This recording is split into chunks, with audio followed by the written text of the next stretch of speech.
Ito yung isa sa mga unang digital products na nabenta ko online. And alam nyo ba, even years later, I still making sales like this per week with this digital planner na ginawa ko inside Canva. And also, planners and templates like this is one of the easiest product to create and sell online. And today, ituturo ko nga po sa inyo kung paano nyo rin magagawa yan. So I'm sure excited na kayong malaman yan. Tara, let's get started. Hi learners! Welcome back to our channel. Ako nga po pala si Rose. At kung bago ka pa lang dito sa ating channel, i-click mo na ang subscribe button, pati na rin ang notification bell para updated ka kung may mga bago tayong upload na video na pwedeng makatulong sa'yo. And for today's video, wag na nga natin patagalin pa. Let's begin the process here with Canva. And by the way pala learners, sa mga hindi familiar, si Canva po is a free-to-use online design tool na pwede nating magamit to create our digital products.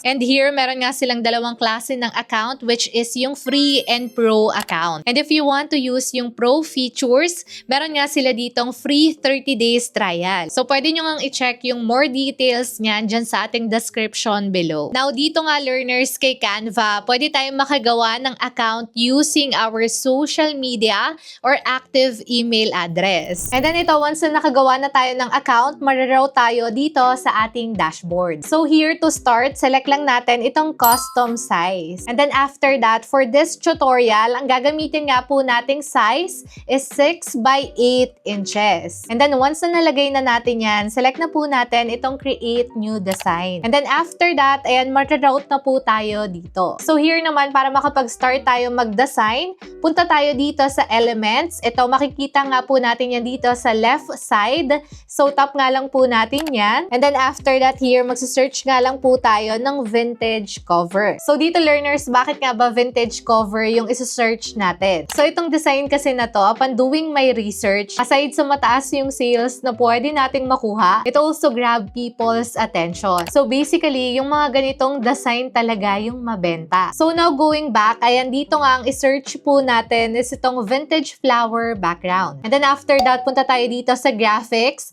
and then select natin yung see all button. And then here, ayan, hanap nga tayo dito ng gusto nating design. And by the way pala dito learners, kung mapapansin ninyo, meron nga po dyang mga crown logo. And take note lang na kapag ka meron nga pong ganyang crown, ang ibig sabihin po niyan is para lang yan doon sa mga naka-pro plan. And lahat naman ng walang crown dito is magagamit natin for free. So dito ayan, marami naman tayong option na pwede nating pagpilian. And for me, ito nga po yung pipiliin ko. And ayan, so ito nga learners, pwede na natin yung i-customize. So pwede natin i-change yung color and make it our own. And also pala learners, another reminder, if you're planning to sell a digital template created in Canva, make sure to customize everything na gagamitin ninyo, like yung mga elements and pre-made template, kasi nga po hindi natin yan pwedeng ibenta as is. So kailangan muna natin yung i-customize and change details to make it our own. So now going back, ayan dito nga i-change nga po natin yung color.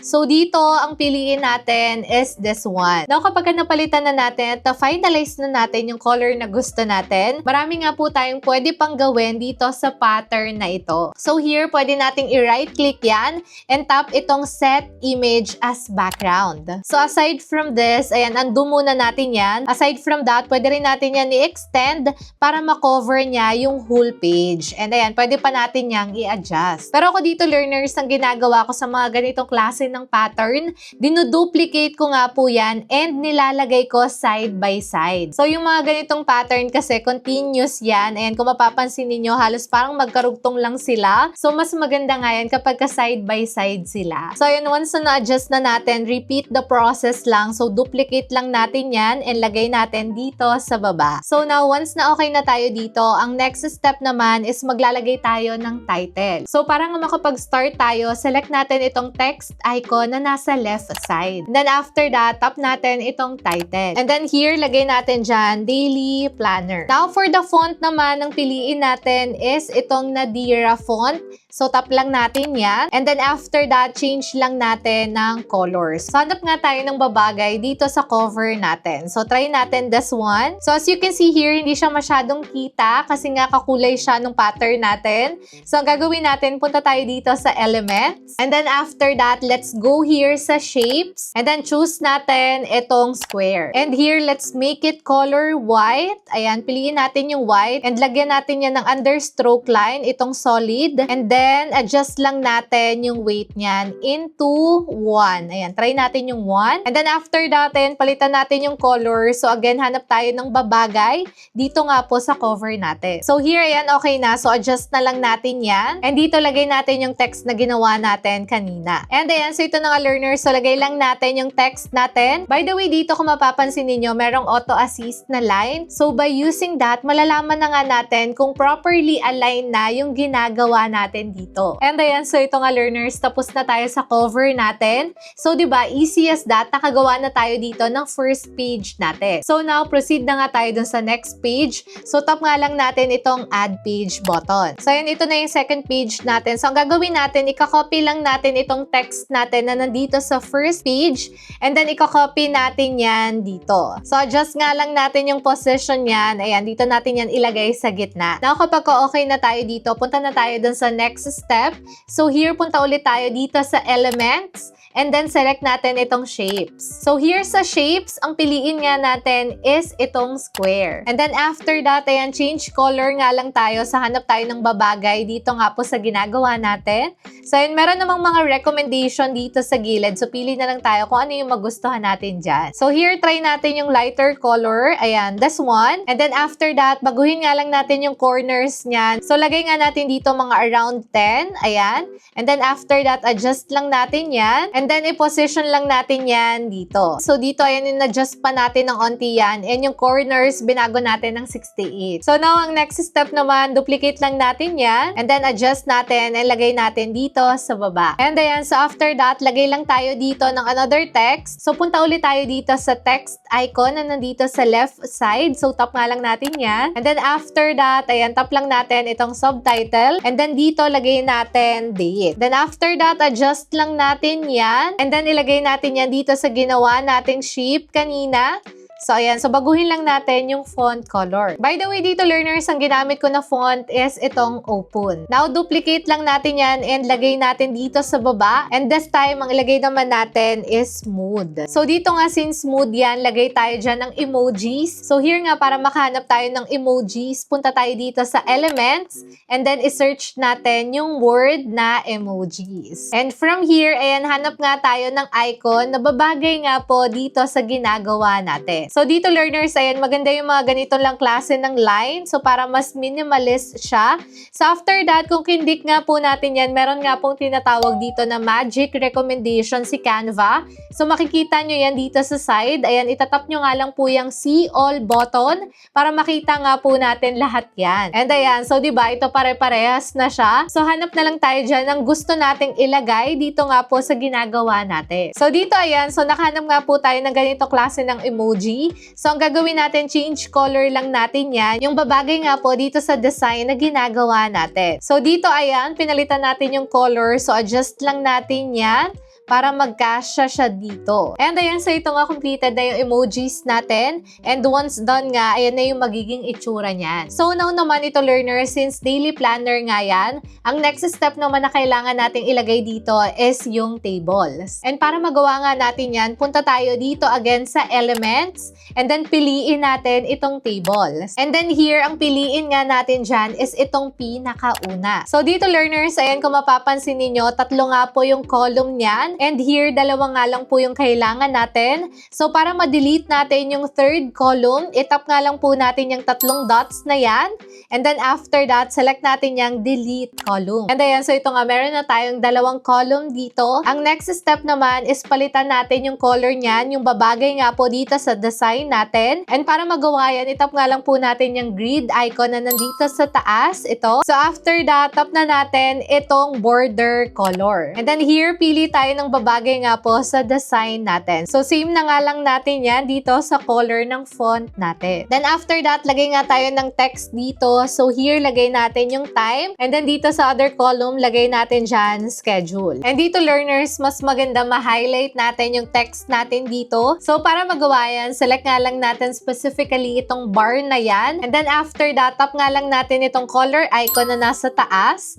And then, pili nga tayo ng color na babagay nga po dito sa ginagawa natin. So here, ayan, same na lang natin yan dito sa color na nasa taas. So now, dito naman tayo sa may schedule bar. Ayan, same color lang din yung piliin natin. And then after that, ayan, adjust lang natin yan. So dito, learners, kailangan pa natin ng additional row. So ito yan, ayan, itong line na yan, yung kailangan natin. So para magkaroon tayo niyan, tap lang natin itong tatlong icon na nasa gilid. And then tap natin yung add row. So dito, kailangan natin ng at least 28 row. Ayan, so add lang tayo dyan. Then after that, let's say nakagawa na tayo dito ng 28 rows. Ang next naman na ilagay nating details dito is yung time. So here, start tayo ng time ng 6 a.m. and then 1 hour every row. So next is 7 a.m. and so on. Ayan, 8 a.m. yung next. And ayan, so tapusin lang natin up until 28 rows. So after we finish, ayan, ganito na nga yung magiging itsura niyan. And ito nga, learners, ayan, kung mapapansin ninyo, cute na siya. Pero kulang pa nga dito sa side. So para malagyan natin yan, punta ulit tayo dito sa elements. And then punta tayo dito sa shapes. And then here, piliin natin ulit itong square. And then dito naman, gagawin natin yung transparent. So para magawa yan, tap lang natin itong color. And then select natin itong transparent or no color. And then para makita yan, syempre lagyan natin ng stroke. Ito nga pong nasa taas, so tap lang natin yan. And then piliin natin itong solid. So here, lagay natin yung weight ng 1. And then change natin ang color yan. So same lang din dito sa table natin. So same color na lang din natin yan para mas maganda siyang tignan. So adjust lang natin yan. And ayan. And then after that, ayan, ang next naman, copy lang natin itong icon na yan, itong nasa taas, itong merong date, and then paste or duplicate lang natin yan dito. So, lagay natin yan dito. And then dito sa shapes, ayan, hanap tayo dito ng solid line. So, tap lang natin yan. And then, ilagay nga po natin yan dito. So, dito, adjust lang natin yung line kasi medyo makapal siya. So, again, gawin natin mga around 1 lang. Ayan, para mas aesthetic siya tignan. So, here, palitan din natin ulit yung color. And then, dito, duplicate lang natin yan. So, ayan, adjust lang natin. And to complete this, lagyan nga natin yan ng element na circle. So, piliin lang natin itong basic shape na circle. And then, adjust nga po natin yan. Then, after that, lagay natin yan dito sa side. Ayan. So, change color lang din natin. So, para uniform sila. So, now, yan, okay na tayo dito. Ang next naman is lagyan natin yan ng another one here sa baba. Kasi, di ba, meron pang free space dito. So, lagyan natin yan. And this time, lagay naman natin na text dito is urgent. Ayan, lagay natin urgent. Ayan, and then after that, adjust lang natin yan. So here, magcopy lang tayo dito ng at least 3. Ayan, and then paste natin yan dito sa baba. And ayan, so ito after that, to finish this, lagay pa tayo dito ng notes section sa baba. So para magawa yan, duplicate ulit natin itong section na yan. Ayan, so lagay natin yan dito sa baba. And this time, ang ilagay natin dito na text is notes. So, maganda dito, lagay tayo ng parang paper siya. Alam nyo yun? So, dito, ayan, adjust natin yan. And, palitan natin yung corner. So, wag natin siyang bilugin. Ayan. So, adjust natin yan and change color lang tayo. So, siguro mas darker. Ayan. And then, after that, lagay tayo dito ng line. So, dito yung line na ilagay natin. Change color natin yan. And, ayan. So, like this one. And then, duplicate lang natin yan and adjust natin. So, ayan. Ganyan lang siya kasimple, learners. Diba? So, after that, ayan, medyo bitin siya. So, adjust lang natin yan ng onte. And, ayan. So, ayan, meron na tayong notes section dito. And here, learners, kung napapansin nyo dito, parang meron pang kulang dito sa side na yan. So, lagyan natin ng text yan. So, here, yan, maglagay tayo ng note na be yourself. So, dito naman ang ginamit nating text font dyan is itong beautifully. Ayan. So, ito basta ito yan. So, i-post nyo na lang. So, after that, ayan, lagay lang tayo ng final touch dito. So, maglagay tayo ng onting icon pa na halos kaparehas nung nandito sa front page. So, here, para mahanap natin yan, punta ulit tayo dito sa elements. And now, ang i-search naman natin is itong vintage flower. So, check tayo dito sa graphics. Ayan, hanap tayo dyan. So, here, learners with Canva, ang maganda, meron silang tinatawag na copy edit wherein magagawa niya yung kaparehas na design nung pinag-copyhan natin. So, to further explain that, like for example, ito nga po yung napili nating graphics. Kung mapapansin niyo hindi naman siya kaparehas nung nandito sa taas. Pero ang gagawin nga natin is ika-copy edits natin yan. So, i-right click lang natin yan. And then after that, ika-copy style natin yan. Di pala siya copy edit, sorry. copy. Copy style pala siya. So, ika-copy style natin yan. So, tap natin itong copy art style. And by the way, to learners, para lang yan dun sa mga naka-pro plan. So, now, ayan, na-copy na nga natin yan. And then, ipipaste natin yan dito sa graphic na napili natin. And then, after a few minutes, ayan, hihintayin lang natin yung matapos. And ayan, so ito, diba, after a few minutes, halos kapares na siya nung pattern natin. So, here, ayan, ang gagawin natin is adjust na lang natin yan. So, here, learners, ayan, nag-add pa tayo ng additional icons. And again, ito, kinopy style ko lang yan. So, here nga yan, once na okay na tayo sa lahat at tapos na tayo with our second page, ang next step na nagagawin natin is i-duplicate na natin yan to multiple pages. So, basically, with this one, learners, kapag nagawa na natin yung first and second page, tapos na tayo. Kasi wala na nga tayong iba pang gagawin, kundi i-duplicate na lang natin yung second page. So, dito pwedeng 7 pages lang yung gawin natin for weekly or pwede rin naman up to 30 pages. So, dito nga, ayan, once done, ang next step na nagagawin natin is isa-save na natin yan to PDF. And by the way pala, bago natin i-save yan, lagyan muna natin yan ng title. So, lagay natin dito, Daily Planner 1. Then, after that, tap na natin yung share button. And then, tap natin yung download. And then, here, select natin itong PDF standard. So, dito rin, learners, ang maganda, if you want to make another planner, pwede nyo nga lang pong palitan ito nga pong mga pattern natin. So, pwede kayong mag-search dyan ng another pattern and i-match nyo nga lang po yung color. So, di ba, easy as that, meron ka ng another design. And now, after natin ma-finalize lahat ng design natin, pwede na natin yan ma-list sa mga selling platform like Etsy, Gumroad, or Racket PH. And if you want to learn kung paano, meron nga po tayong ginawang separate full video tutorial. So, lahat nga po yun discuss natin from creating an account to listing your first digital product. So, ilalagay ko na nga lang din po yung video link niyan dyan sa ating description below. And also, if you want my full guidance and support regarding this, pwede nyo nga pong i-check yung more details niyan dyan sa ating official website at www.perauniversity.com. And ayun, so I think that's it for video today, learners. Hope you like this video and please share this video para marami pa tayong matulungan online. And ayun, so goodbye for now. See you on our next video.